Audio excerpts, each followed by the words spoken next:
Welcome to episode 366 of the 365 Message Center Show. Today, we'll be covering off a few interesting messages and we'll be doing our, live recorded draw of our competition. All right, our first highlight is that there's going to be some changes coming to SharePoint document libraries and the edit view, some significant things about how we can work with that view and improvements. Also helping us to eliminate the can you hear me now or can you hear me question in Teams. We'll hear about how we're going to do that. And lastly, some developments around Copilot that soon we'll be able to ask questions of what the meeting recording sees. Let's get into that detail. This and more on episode 366. See you soon.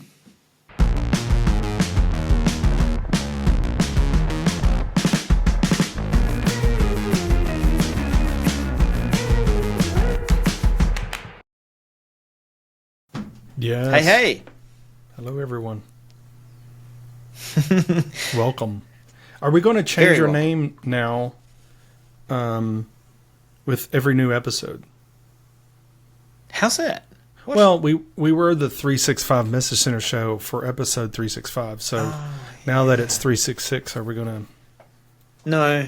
Okay. No, and we're also not going to rename ourselves as the Microsoft 365 Copilot Message Center Show because it's not called that. Right. Yeah, it's not. We definitely, the 365 could be just, it's just the number of days in the year. It doesn't necessarily, really yeah. Hello, everyone. But we're not going to create an episode every day, are we? No. Well, no. Maybe, I don't know. Welcome, everybody. Thanks for being here. We had a great celebration last time, and we did have one of the things, one part about the celebration is we did have a giveaway that we announced and asked you, hey, if you want to be part of this giveaway, then send us an email. And so the giveaway is for a 1-year subscription to the personal or family edition of Microsoft 365, not the enterprise license. And we think, don't hold us to it, we think it'll include the Copilot integration that Microsoft rolled out for that subscription. So thank you for those that sent in, and we're going to do drawing for the winner for that. Should we do it now or should we do it at the end? When should we do the drawing? Oh, let's do it now. But then people won't listen anymore, Well, I've got my prize. I'm out of here. Yeah. All right, we can do the prize. So I've got the list of people who sent in an email and in Excel, and I'm using the random function in Excel, and all I'm doing is a sort by and the random, and I'm just going to keep going, and I'm still doing it right now until Darrell tells me to stop, and then I'm going to pick the person that's at the top of the column whenever. We're very sophisticated around here with our tools. So sophisticated, yeah. Yeah. And I was going to make some kind of gag of this where I don't say the S word for a while, just so that it just continues to run. But I will do it just to put you out of your misery. Stop. Wow. I think I did it like 12 times while we were waiting. And the person that is the top of the list is actually someone, a long-time listener and watcher, Hermine. She has won. I saw her, I guess the last time I saw her was maybe at Ignite, maybe that was right, or Fantastic. Maybe it was at TechCon. But anyway, yeah, thank you so much, and we'll send you an email with that license, and thank you everyone for that participated. Thank you so much. And hopefully we will be able to do more giveaways as we get more sponsors. Hint, hint. Yeah, look, we could be giving away sponsored stuff too. So think about that, sponsors. Get your gears out there. Get your words. Yeah, we totally could. Out there. Yeah. Daniel, 6 messages. Yeah, let's jump in. The usual. Yeah. Yeah. Let's jump into it. And I would like to start it off if it's okay. And You go ahead. Is it okay if I kind of create my own stuff here and cover the first message? Well, we're all about making it your own, so yes, if that helps you adopt this feature, go ahead. Microsoft Viva Connections, new user created cards MC998508. This is talking about in Viva Connections, and remember we did cover a message, they're renaming that app in Teams to Connections, but it's still a product for now, Viva Connections. And what this is talking about is the dashboard. Viva Connections enables you to have a dashboard with cards that you as an administrator can link to. It can just be links. It could be a card. They're called ACEs, and those ACEs can connect to adaptive card extensions, connect to a different service, a third-party service even. And so there's a lot you can do. This is allowing, this feature will allow kind of a couple things. One, users will be able to create their own quick links, basically, their own links, cards that will be added to the dashboard. So I, as an admin, I create the links that I want my users to use, or whether maybe it's bringing in information from applications, whatever. And I put that as part of the dashboard. Well, users will be able to create their own cards in the dashboard that are links off to whatever they want those links to go to. So internal sites, systems, external systems, websites. The second part of this is users will be able to, and get ready, because I think there's this one part of it actually is probably might be the most, if this is controversial at all, this would be the one that's controversial, is you can allow, now I as an admin can turn this off, but I can allow users to add cards. So you can actually turn this off so users can't add their own. Rearrange and hide. It's one toggle. So if you're like, oh, I want my users to add them, but I don't want them to rearrange, too bad. So they can add their own and then move it to the top of the dashboard and move your stuff down. And we'll talk about what kind of implications that has. Or hide. So you know those cards that are really important to you and you're pushing out to your users that, hey, this is a card you really need. Maybe it's even, you can have a card that's your news card, right? And maybe that's the way you're getting your news out, is using dashboard card or whatever. Well, users can hide that if they want, if you turn this on. The biggest, and an implication of this is when you add the Viva Connections dashboard to your SharePoint site, maybe you have a SharePoint intranet, there's a limit as how many dashboard or how many cards in that dashboard will show. So if you allow users to add their own and they'll be able to rearrange and put all theirs at the top, it could be that the ones that you think are really important, they get moved down as the user, puts their card up there at the top. And then they get to rearrange the ones that you've put on there. So, Darrell, what do you think about this?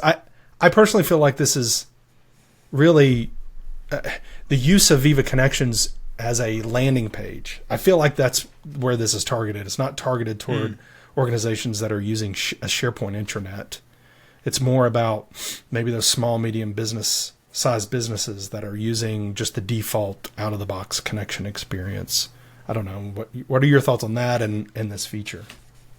I think you're right that small to medium businesses that don't have the resources to manage an intranet, this is quite useful. Also good for frontline workers and putting those key tiles in front of them as they work. But yeah, interesting. It's just quick links that I can add to it, so that could be helpful. Your choice whether you do that or use favorites in your web browser. But if you're using some of these cards to communicate key things to your people, whether it is news or something else, and you don't know whether they've hidden it or rearranged it, and you're expecting a reaction or some kind of engagement. Yeah, not sure about that. Nice though, like I said, as we introduced this at the top, where you are giving people the ability to shuffle and create their own environment and make it their own, it does help with adoption. So there's a positive in that. Yeah, and it also, it doesn't. There isn't any indication of this, but maybe this is one type. It is only one type. It's these link cards, but maybe in the future they'll roll it out and allow users to create other types of cards for themselves. I don't know. But I think this, for organizations that are not spending any sort of cycles on managing an intranet or an experience, again, small, medium-sized businesses, maybe this might be okay, allowing users to create their own because you're not really creating cards anyway, or you only have a couple that you've published and let users do that. But I feel like enterprise customers that are, have an intranet, it's very well managed of this is the experience I want my users to have, allowing users to create their own card and then put that above your card and possibly push one of your cards that you think is important enough to push out to users off of your intranet page because it won't be shown anymore. Maybe that'll cause some friction. Targeted release rolling out mid-February 25, completed by late February. General availability worldwide GCC High DoD will be late February and completed by late March of 2025. Take care with this next one, Daniel. Before you think of a really clever segue, there's so little in this message that you could actually reveal the whole thing. Darrell, I am tired of Microsoft telling me updates about events and teams. Like conferences. Can we fix that? Yes, we can. This next message takes care of it. You can switch it off. I'll read the title and then we can move on. Microsoft Teams policy to disable in-product messages relating to periodic what's new and conference updates. MC 989968. We're making this a short one, but it's good to see because we've often talked about this in the community and even on the show that we, it's not cool to have a whole lot of promotional stuff there, especially for peeps who are never going to be able to get to a conference. How do we turn this off and get it out of the way? Well, it's going to be available for you to turn off in Microsoft Teams using a PowerShell command, and that's about it. I mean, it's really targeting the conference messages and the what's new messages. I don't see a switch here of whether you can choose either or both, because maybe what's new is useful to you, but conference messages aren't. What's new could be, what's just arrived in Teams, but it looks like it's all or nothing. Yeah. No, I'm going to interrupt and say you actually can. There is a different. There's two different IDs for this switch, so you can leave what's new on and turn off conferences. Okay. Yep. So that's all in that Learn article that's linked there. Oh, good. Okay, that's helpful. Well, it's available now, so if you want to try it out, you can. This is not an anti-promotion here, but there probably is something appearing in people's Teams experiences promoting the upcoming Microsoft 365 conference. So if you enable this policy, you may be able to turn that off in the user experience.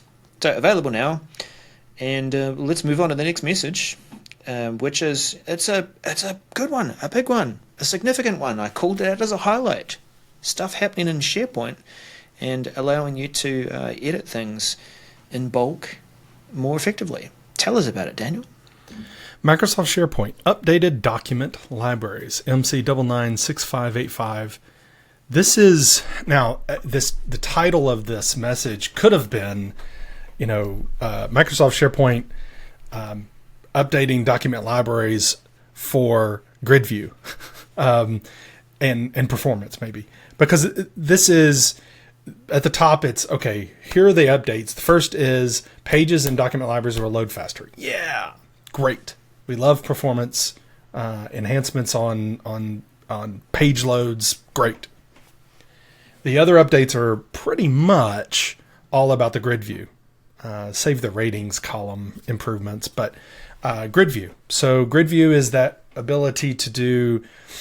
We've had grid view for a very long time in SharePoint, and I think a lot of people have used it in the past to not just do multiple edits, but also quickly go between items. And I've used grid view a lot with adding items, copying and pasting between lists. I mean, there's a lot of ways you can do this, but now in grid view, we're going to be able to work on editing, yes, but there's a lot of features in grid view that haven't been, or a lot of lacking features in grid view.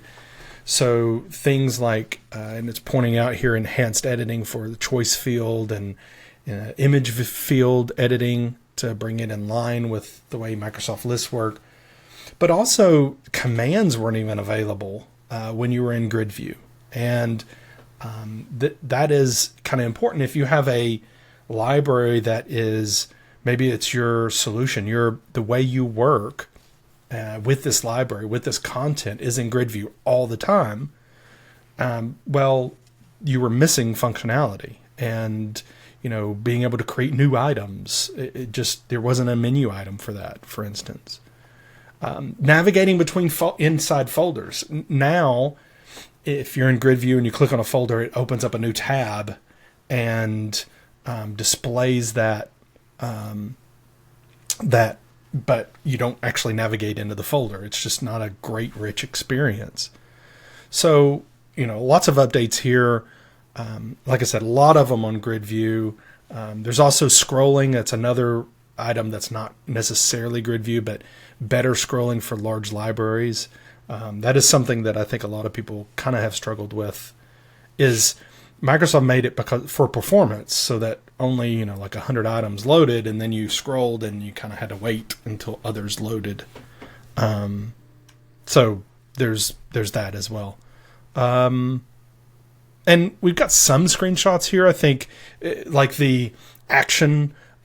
You're in grid view and you want to open up a document, being able to have your the action of actually opening that document from that view. Is that the command? Yeah, the command view. Yeah.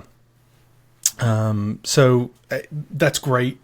Lots of different items here. Right clicking on that menu to get that context. So Darrell, what do you think about this in the context of is this something that was much needed, or have you do you know of users that are using grid view? Like what is, I just see a lot of improvements here, and it may just be hey, this is something that's been lacking for a while and we need to kind of fix. But I don't know your thoughts on that with these improvements. I haven't seen a lot of people using grid view. I know that power users will definitely use it to bulk edit in a library or a list. I think that's really the key thing, that it's enabling you to stay in that edit mode and edit grid mode, so you can get a lot of stuff done. And that's going to be really useful for those of us organizations that are going through and tidying up our data and tidying up our information to perhaps to prepare our environment for Copilot, to make sure that things are classified correctly, or they've got the right metadata and columns and info. So being able to stay in the edit grid view and go in and out of different folders and change things and update things will save a lot of time. That's the main use case I see here. Yeah. The other item I briefly mentioned was they're improving the rating column. So if you can have a rating column, star ratings or likes, which is kind of like a social aspect to your libraries. They're updating that experience, improving that experience for updating and viewing those ratings. Now, what is that experience? We don't know because it's not part of the screenshots. But looking forward to when that rolls out and people, being able to experience that new way of doing it. This is going to be on by default. I'm I'm not sure if there's going to be a way to turn it off, so I'm not entirely sure why they said it's going to be on. It's going to be on whether you like it or not, kind of thing. General availability worldwide, GCC. Whoa, GCC. I may have put too many C's in there. Worldwide, GCC High, DoD, rolling out mid-February and completed by late March 2025. Can you hear me, Darrell? Can you hear me? Can you hear me? Yes. Oh, good. Well, that's great. I'm glad you can hear me. Can you hear me? Are you ever asking people that in Teams meetings? Wouldn't it be great if there was a way to not have to ask that anymore? Yes. Yes, there would be.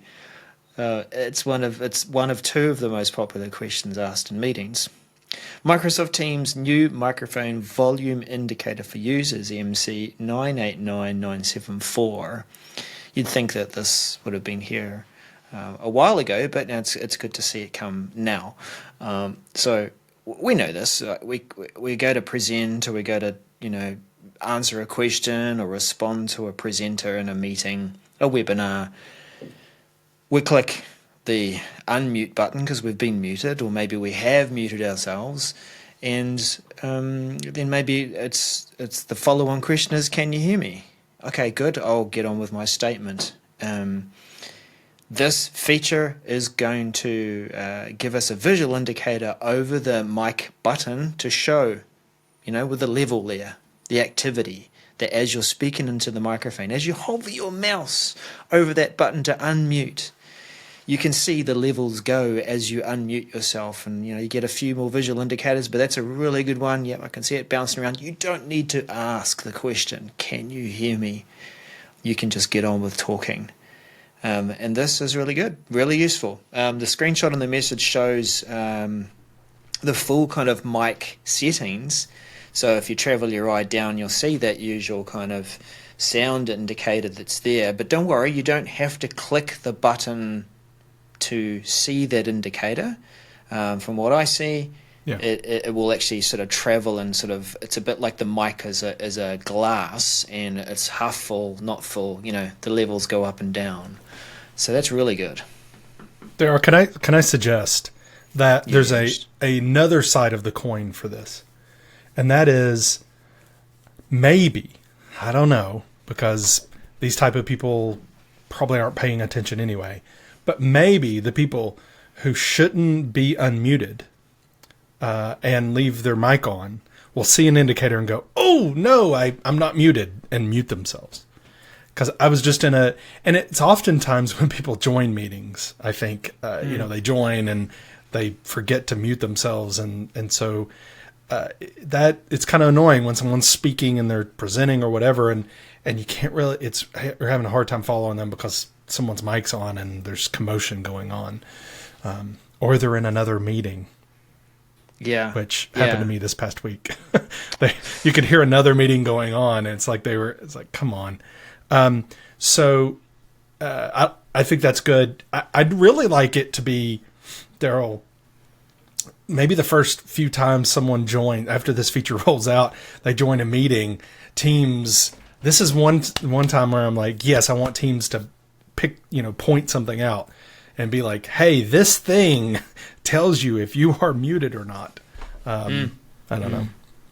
Maybe that's too much, I think we will be seeing some coaching marks there, because Microsoft love their coaching marks, and we see them multiple times a day in different environments as consultants. So we're very well versed. But that actually, as we were discussing that earlier, let's build on that in terms of a feature. Imagine, that we use some of this AI smarts behind it that actually hears you say, can you hear me? And then it highlights the button in the very moment and it says, yes, I can hear you. See, there it is right there. Or the reverse, as you say, that if you are coming into a meeting and your dogs are barking or something's happening in the background, there's enough of the AI smarts to say, I hear your washing machine, perhaps you want to mute. AI smarts? Is that an oxymoron? AI smarts. Oxymoron. Did you just call me a moron? Brings to mind that my wife's favorite movie is Oscar, and there's some glorious stuff in there with Tim Curry talking about linguistics. Go watch it. It's fantastic. There's a range of targeted release dates here. Targeted release begin rolling out early March 2025, complete by mid-March. General availability worldwide GCC. We will begin rolling out, and why would you say we will begin? Just rolling out late March, expected to be complete late April. General availability GCC high, begin rolling into mid-May 2025, expected to be complete mid-June. General availability DoD, wow, they really spread these out. Rolling out late June, expected to be complete early August. And I'm sure that you just turned off and disengaged and said, Darrell, I'll check the message myself. All right. Let's hear some Purview developments you checked out. No, I'm kidding. Microsoft Purview. Data Lifecycle Management. I'm just reading labels now. Retention based on last accessed, quote unquote, for OneDrive and SharePoint files. MC 9994442. This is something that I've heard a lot of requests for over the years of, great, I can create retention policies or labels, retention labels on content, but instead of just basing that, because you can do that based upon, age, but instead of age on when it was created or last modified, I want to do it based upon when it was last accessed. Because just because a file hasn't been modified doesn't mean that it's lost its need to be retained. And so when I create a policy to say, delete items greater than 2 years or 7, common timings, I see based upon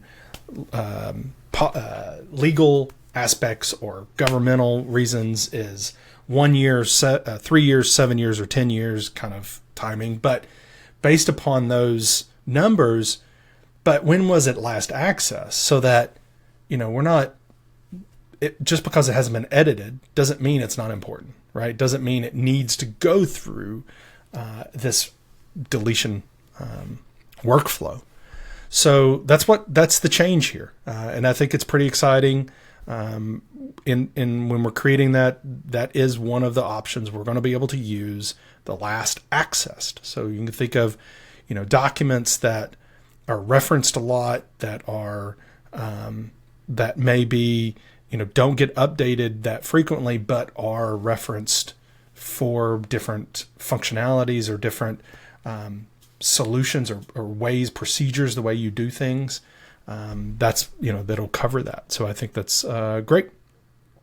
And Darrell, do you have any input here? Like, do you think that, can you think of ways that this might really help, again, that solutions where, content is being accessed but not edited that frequently, that may come into play with a policy like this? Well, I can't add any more to what you've listed, but definitely see a value in the feature, because you do need to reference things but not necessarily change it. Now, I draw a parallel a bit with the auto hiding of Teams channels, that when you might still want to reference it but you're not actually active in it and they auto hide, well, that's not cool. So maybe Teams needs something a bit like this as well. But I think being able to access it, and that really, because it would reset the clock. If you had like a 7-year count to say it's still useful to some people, let's reset it back to 7 years. I wonder, is there any kind of threshold that it has to reach before that is the case? I think this, for me, it's not an automatic. This is not going to affect existing policies, but maybe it should. Maybe it should impact some of them. So I think for those managers of lifecycle management in an organization needed take a look back at their policies that they've set up, their retention policies, and consider, does this impact the way we do it? Does this impact the timeline or whatever? So just, know that is something you might need to look at. You might need to review those existing ones that you've rolled out. And you're going to be getting it pretty soon, because public preview is rolling out mid-February 2025 and will complete the rollout for public preview late February 2025. Then general availability worldwide mid-March, expected to be completed by late March 2025. Darrell, I have the need to catch up during a meeting in Teams of what's been shared. Is there any way that I can get some help in catching up on what's been presented in a meeting? Yes, you can, Daniel, with Microsoft 365 Copilot. Using the Copilot feature within Microsoft Teams meetings, you can. How about that? Sounds very salesy.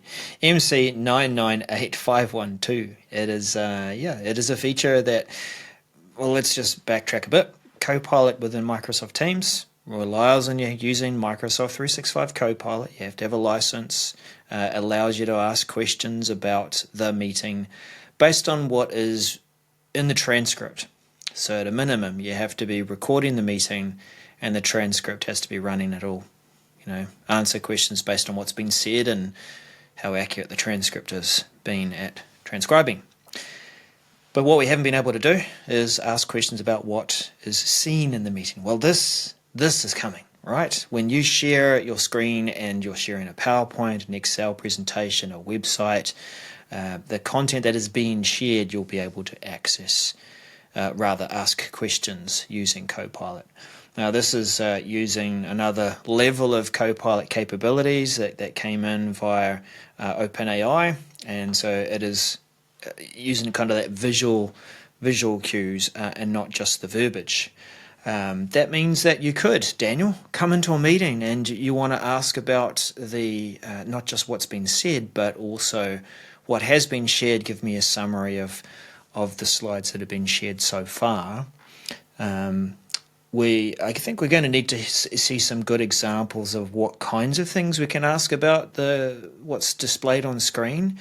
Are we asking about how many dogs have we seen in the intro slides to the speaker's slide deck? Is it going to go to that level? Can we ask about analysis on cake and ingredients that we've seen on? I don't know. So there's certain things I'd want to know about this, but it is going to be a useful development. What are your thoughts before I sort of tell people about some of the things and limitations that we might need to be mindful of?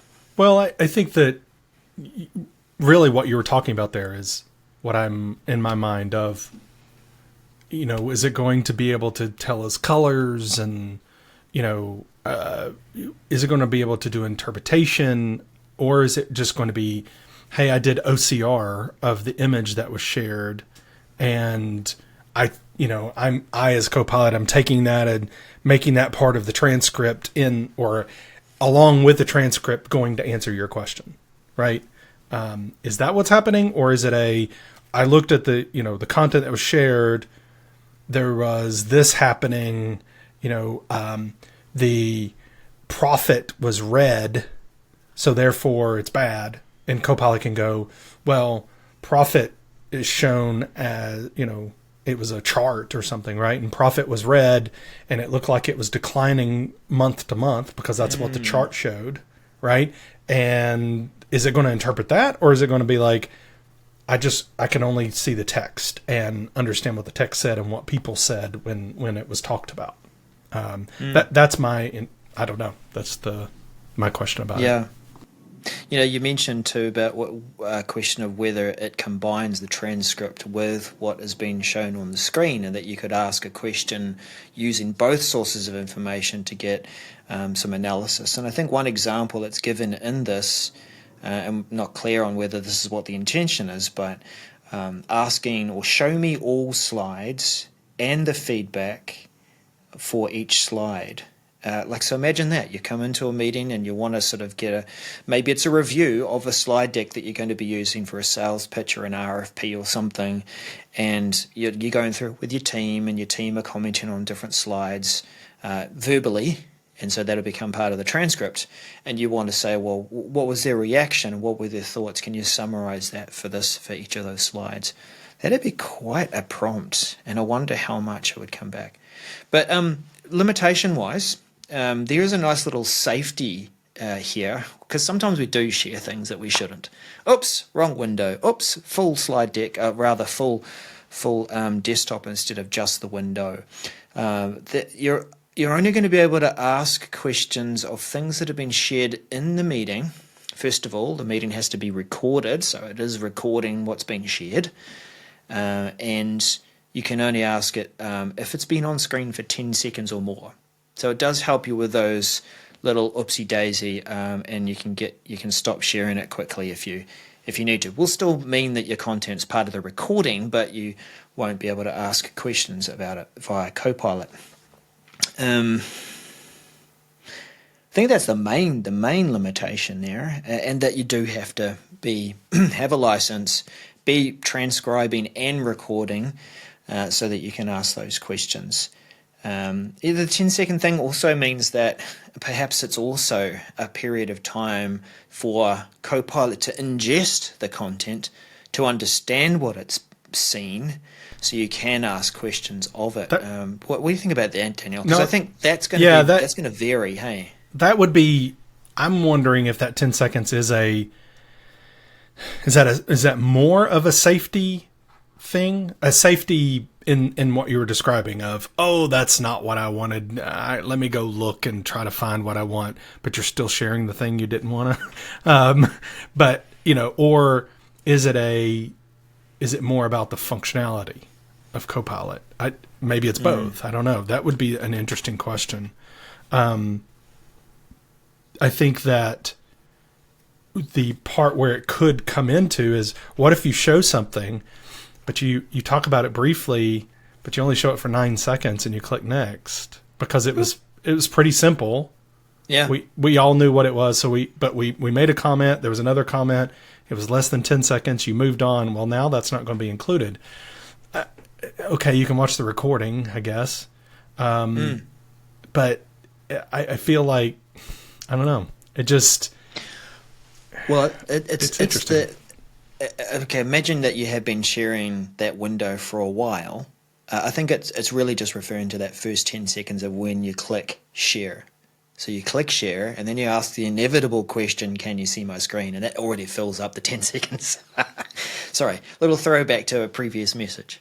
But if you're flicking through lots of different slides and then you only spend 5 seconds on it, and this is a picture of our results and a cat picture as well. I think because it's already part of at least more of 10 seconds more of when you started sharing, that's going to be part of something you'll ask questions of. It says there, it says a specific slide. It didn't say slide deck. It said slide. And then it said document, spreadsheet, or website, as long as it's shared for 10 seconds. So I read that on the surface. It says slide, specific slide. So therefore, you have to show the slide for more than 10 seconds as you're going through slides. PowerPoint Live versus shared desktop, maybe? Right. Yeah. Right. Yeah. Now, I will say it actually doesn't say desktop. Right. Which is interesting. But how do you share a website? Exactly. Yeah. So yeah. I actually think I think Copilot is looking at the recording, and if the screen is not the same for more than 10 seconds, it's not going to use it. I think that's my interpretation, is that if it's not longer than 10 seconds, the same screen, then it's not going to use it, period. It doesn't matter if it's at the beginning of a share or in the middle or in the end. It just won't use that content. I think we definitely need some clarity on this one, don't we? Yeah. because it will speak to performance, but also what is actually part of the record that Copilot can answer questions about. Bigger topic, and look, it's pushed us through to 39 minutes, so I better round this up. Targeted release will begin rolling out early March, expected to be complete mid-March, and general availability worldwide will begin rolling out mid-March, expected to be complete by early April. How about that? So, that's the show, 366, and there's been quite a range of messages there. Congratulations again to Hermine for winning our prize, the giveaway. Yes, congratulations. Thank you, everyone, for watching and listening. There's a lot of listeners out there that don't watch. They listen to us as they walk about or drive into work or whatever you do. Thank you so much. We greatly appreciate you. Hit us up on socials at 365MCS on all the socials that matter. And, of course, leave us a comment on the video. If you're watching on YouTube, I'd love to engage with you however you want to engage. Would love to have a conversation with you and talk about. We've had lots of conversations around previous episodes, so jump in. Thank you so much for being a part of this journey we're all on. Thanks so much, everybody. All right, see you next week. Bye now.